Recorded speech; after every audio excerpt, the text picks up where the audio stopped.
बोलला तरी. नमस्कार मित्रांनो. आज तारीख आहे 3 फेब्रुवारी. हायवे टू ग्रोथ मध्ये तुमचं स्वागत आहे. मी प्रवीण शेले. आज आपण ज्या स्टॉक्स बद्दल बोलणार आहोत त्या स्टॉकचं नाव आहे बजाज होल्डिंग. मित्रांनो, बजाज होल्डिंग जो स्टॉक्स आहे हा माझ्या स्ट्रॅटेजीनुसार त्यांनी ब्रेकआउट दिलेला आहे 12,211 आणि तुम्ही त्याला घेऊन जाऊ शकता पुढच्या 5% साठी. मग त्याचा 5% काय येईल? तर तो तुम्ही टार्गेट तुमचा असू शकतो पुढच्या 20 ते 21 दिवसासाठी. ठीक आहे.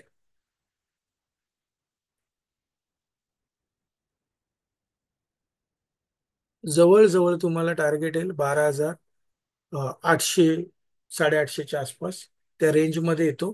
तर तुम्ही त्या पद्धतीने करू शकता. जर हाच तुम्ही नीट जर पाहाल तर विकली कॅन्डलवर जर बघाल तुम्ही तर हायर हाय बनवत गेलाय. मंथली कॅन्डलवर पण जर तुम्ही बघाल तर हायर हाय बनवत गेलेला आहे.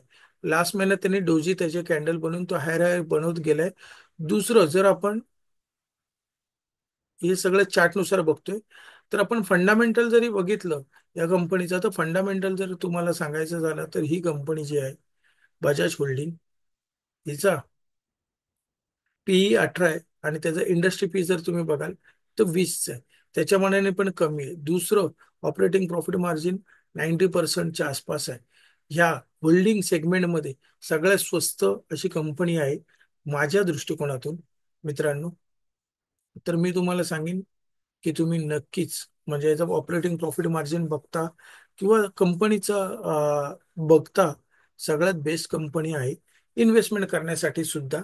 पण तुम्ही जे काय निर्णय घ्याल तुमच्या फायनान्शियली ऍडवायझरला कन्सल्ट करून घ्या. तुमचं काय मत आहे हे मला नक्की जाणून सांगा. चॅनलला लाईक करा, कमेंट करा आणि बेल आयकॉनला हिट करा. ठीक आहे.